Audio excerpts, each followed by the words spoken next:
Son 8 preguntas las que vamos a realizar. Bueno, la primera es en cuanto a su experiencia como líder político, ¿qué lo motivó a ser un líder político? Las circunstancias, el secuestro. El secuestro me llevó a ser un activista para defender a los secuestrados en este país. Eso me causó muchísimos problemas de todas maneras con las organizaciones violentas. El riesgo, organizar marchas en cuando nadie las organizaba. Y aceptar los retos. Compromiso con el país. Cuando yo salí del secuestro no había nadie que defendiera las voces de los secuestrados y yo me metí, creé una fundación, hice marchas en el 96, en el 97, en el 98. Eso me costó que la FARC me fuera a matar, me tocó irme del país. Y cuando Álvaro Uribe me ofreció ser candidato a la vicepresidencia, le dije que sí, a pesar de no haber sido nunca político, yo era periodista. Y pues ese compromiso, ese amor por una causa, yo creo que lo peor de cualquier posibilidad de tener liderazgo político es la ambición, porque eso lo lleva a usted para lograr algo, lo lleva a comprometerse en cosas que uno no necesariamente desea, ni es bueno ni para la política ni para el país. Bueno, la segunda pregunta es, ¿cómo analiza su experiencia como líder político? ¿Qué retos y dificultades ha tenido hasta el momento? Pues mire, lo primero es que yo soy demasiado sincero, yo digo las cosas como las veo. Y en política a veces le cobran a uno esa sinceridad. La política tiene un elemento de hipocresía que yo no lo conozco y no lo entiendo y no lo sé manejar. Pero la gente, por el contrario, le gusta también eso. Entonces, en político no se gana muchos enemigos por ser sincero, pero también hay mucha gente que admira esa sinceridad y esa franqueza. Yo diría que ese es como uno de los más, uno de los riesgos y beneficios más grandes. La otra dificultad que he tenido es que yo no transo. O sea, yo no transo principios ni valores. Y eso pues en política es complicado porque la política es una transacción permanente. Y yo hay líneas que no cruzo. Entonces eso genera problemas. ¿Cómo caracterizaría su estilo de liderazgo político? Sincero, honesto, transparente,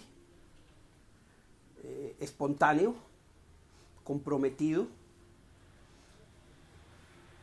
y de mucho trabajo. El liderazgo en cualquier cosa requiere coherencia, persistencia y trabajo, como decía Álvaro Uribe. En cuanto al liderazgo político que requiere nuestro país para construir un futuro positivo para todos, ¿cuáles cree que son los principales retos que tiene un líder político en nuestro país pensando en el futuro económico? Pues mire, yo creo que el principal reto es el de ser honesto y coherente. Aquí la gente va así y se vende por un contrato o se vende por un puesto y yo creo que eso es lo peor que le hace, el peor daño que le puede hacer la política al liderazgo sano es eso. Si tuviéramos partidos fuertes donde la debilidad de los partidos es otro de los elementos negativos, partidos fuertes, y estamos construyendo uno en el centro democrático que tenga una coherencia ideológica, eso sirve mucho. Pero sobre todo yo creo que la característica más importante del líder es el compromiso, es la capacidad de trabajo y es honestidad. En estos momentos las personas ven la política con una mala imagen. ¿Cómo cree usted que se puede cambiar esta mala imagen que tienen los líderes políticos en nuestro país? Pues metiendo a los bandidos a la cárcel, eso es lo primero. Generando a los bandidos de la política, me refiero. Generando partidos fuertes que pudieran sancionar a aquellos que cometen lo que se están viendo en las elecciones. Y tercero, trayendo gente nueva, decente, honesta. Mucha gente se mete a la política es por un negocio y no por servir. Mi hijo seguramente tendría un futuro mucho mejor en el sector privado, pero tomó la decisión de servir, porque, entre otras, porque toda mi vida ha sido eso y toda mi vida ha sido tratar de darle a él ese ejemplo. Y con ese ejemplo él tomó la decisión de servirle al país en un cargo que es muy difícil, que es muy complejo, que requiere mucho compromiso y que requiere servirle al país, si uno lo quiere hacer bien. Entonces yo creo que con eso uno podría mejorar la política. Ojalá tuviéramos menos ñoños y menos Benedettis y más Gabrieles y más Angélica Lozano. ¿Qué hace hacer con los problemas de corrupción presentes en un porcentaje importante de los líderes políticos de Colombia? Primero, dar ejemplo. A mí me tocó sacar a una persona de mi partido que le probara un tema de corrupción y yo inmediatamente lo llevé a la cárcel. En mi partido la gente me decía, pero ¿cómo hace usted eso? Si es una... Y yo, eso es un ejemplo fundamental. Los partidos tienen que dar ejemplo. La justicia tiene que ser menos política, la justicia está politizada, la justicia se compra. Miren lo que pasó con el cartel de la Toja, por Dios, eso es una vagabundería. El día que tengamos una justicia eficaz y eficiente, ese día los políticos le van a empezar a temer, a meterle la mano al presupuesto y a robar. ¿Cuál es el papel de los líderes políticos de nuestro país de cara al post-acuerdo o al post-conflicto? Lo primero es ser coherente. Lo primero es nosotros le dijimos a los colombianos que vamos a cambiar los acuerdos y eso es lo que hay que hacer. Pero decir las cosas de frente. Lo que pasó, por ejemplo, con el acuerdo es que el presidente dijo esto no va a pasar y pasó esto, no. Le mintió a los colombianos permanentemente. Y yo creo que parte del resultado del plebiscito fue eso, fueron las mentiras tras mentiras tras mentiras tras mentiras del presidente durante el proceso. Uno tiene que ser honesto con los colombianos. Y nosotros hemos sido honestos y eso es lo que vamos a hacer si ganamos la presidencia. Y el liderazgo tiene que ser un liderazgo de tender la mano, pero siempre que haya justicia.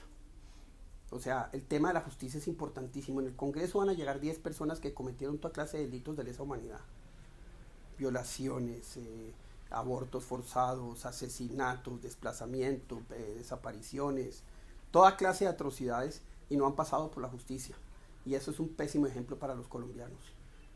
Eso quiere decir que el crimen sí paga. Entonces, ¿por qué ellos están en el Congreso y el ladrón que se roba un carro no puede hacer lo mismo? Yo creo que hay que cambiar ese mensaje que hoy tienen, que se le mandó a la sociedad con ese acuerdo y eso es lo que estamos nosotros haciendo. Bueno, y para finalizar le pedimos el favor que nos dé unas recomendaciones acerca de lo que debemos hacer para lograr ser unos buenos líderes. Trabajo, el compromiso. Trabajo es una característica fundamental. 2, cercanía con la gente. Usted no puede ser un líder si usted no está oyendo a la gente, si usted no está permanentemente en contacto con ellos, si usted no está oyendo sus preocupaciones. 3, cambiar. Poder adaptarse al cambio es muy importante. El líder es el visionario que dice esto va para allá, toca, y mucho antes de que la sociedad se dé cuenta. Estudiar, ser el más pilo, dar ejemplo. El ejemplo es fundamental y ser coherente. Ser coherente. Eso es fundamental. Si uno no sabe la respuesta a algo, si no la sé. Si uno se equivoca a una respuesta, si me equivoqué. Si uno está seguro en un tema, no cambiar de posición. Y tercero, y creo que como último, hombre, poderse poner en los zapatos del otro. Poder tener esa empatía que uno necesita. Mirar al otro como un ser humano igual a uno y no sentirse uno por encima del otro y ponerse en el zapato de las dificultades, en los zapatos de las dificultades del otro.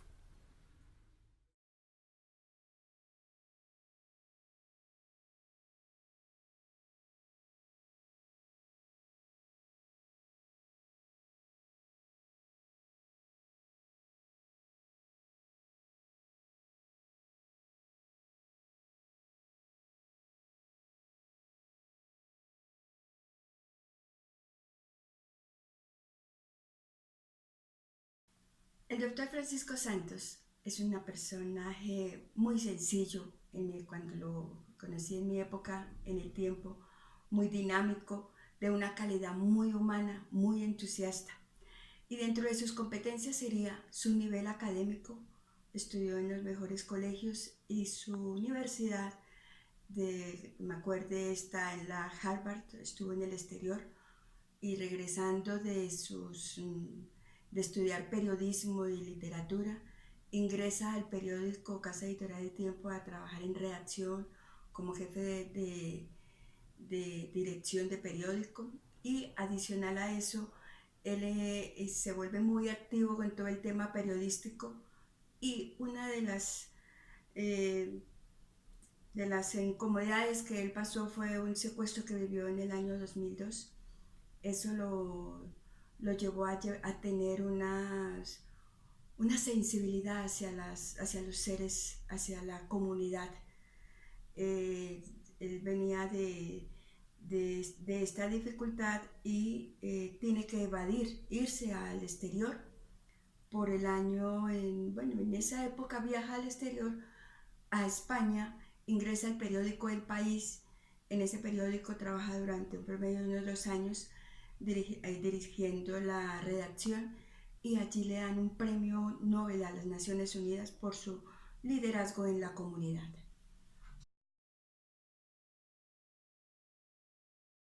A su regreso de España, él, de ser ya periodístico, le da un vuelto a la vida e ingresa a la política a trabajar con Álvaro Uribe. Él, la fortaleza que tiene es por su trabajo con la comunidad, con los derechos humanos, y crea una fundación libre para estar trabajando con las familias que sufren estas dificultades, a favor de ella, de todas las víctimas de secuestro, de terrorismo, y se vuelve un activista por la paz. Organizado, es escogido como la fórmula de no más a la corrupción, no más a la delincuencia. Eso me parece que es.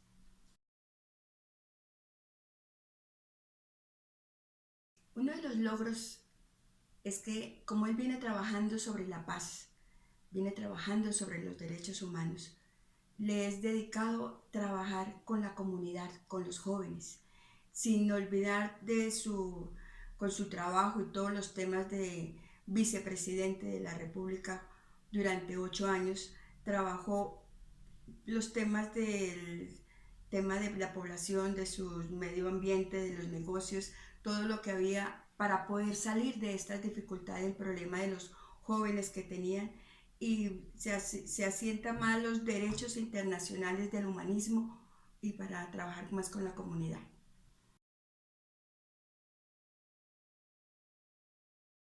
Sí, claro que sí. Es una persona que lideró el tema de su fundación libre y los derechos de la comunidad. Él se vuelve un activista de los derechos humanos y de los derechos de la paz en Colombia.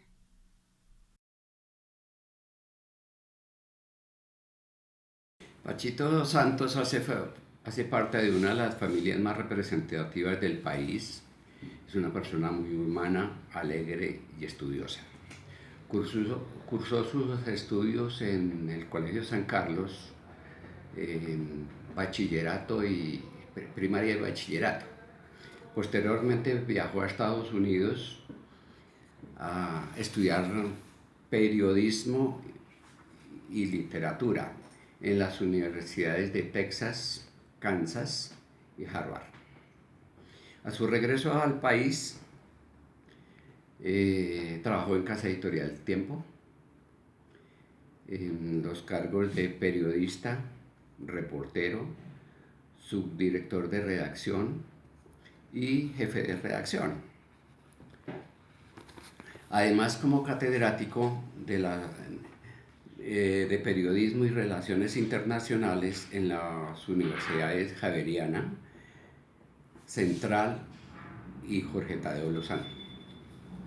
Estando desempeñándose como jefe de redacción, fue secuestrado por orden de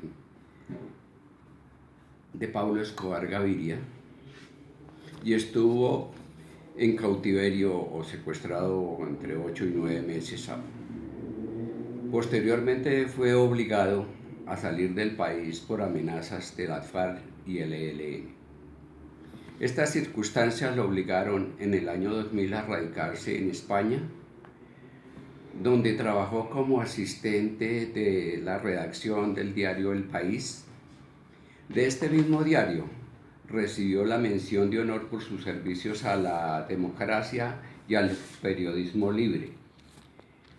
Para esa misma época también recibió el premio de las Naciones Unidas como liderazgo con la sociedad. A su regreso de España fue adoptando un perfil ligado a la oposición radical contra el secuestro y la extorsión, situación que lo llevó a convertirse en uno de los gestores de la Fundación País Libre, creada para ayudar a las familias de los secuestrados y a las mismas víctimas. Desde esa misma plataforma política promovió las principales marchas en las ciudades del país contra el secuestro y los actos terroristas con la frase "no más".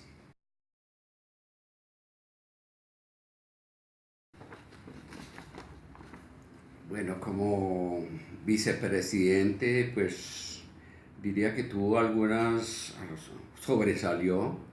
Francisco Santos tuvo a su cargo los temas de derechos humanos, que le fue asignado por el mismo gobierno, le asignó esas responsabilidades.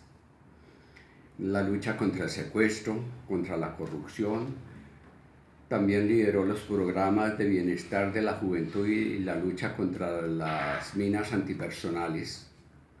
Lideró además una iniciativa de la responsabilidad compartida dedicada a dar visibilidad internacional a los daños causados a la población y al medio ambiente por el negocio del narcotráfico.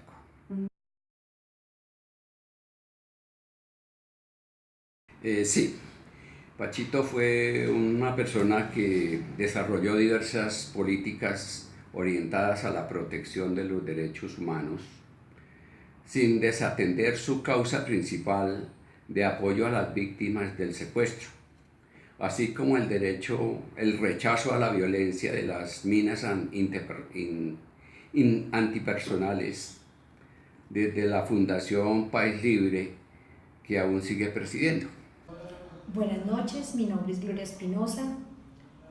Tuve la fortuna de conocer al doctor Francisco Santos Calderón hace más de 30 años.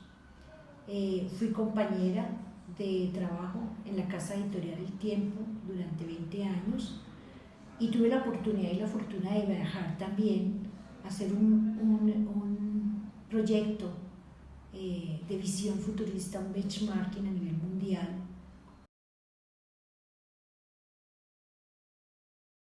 Francisco Santos Calderón tiene altísimas competencias personales y profesionales y como líder político muchísimas más. Competencias personales maravillosas como son ese sentido social, ese compromiso social que lo caracteriza, esa motivación de logro, ese deseo de servir al país.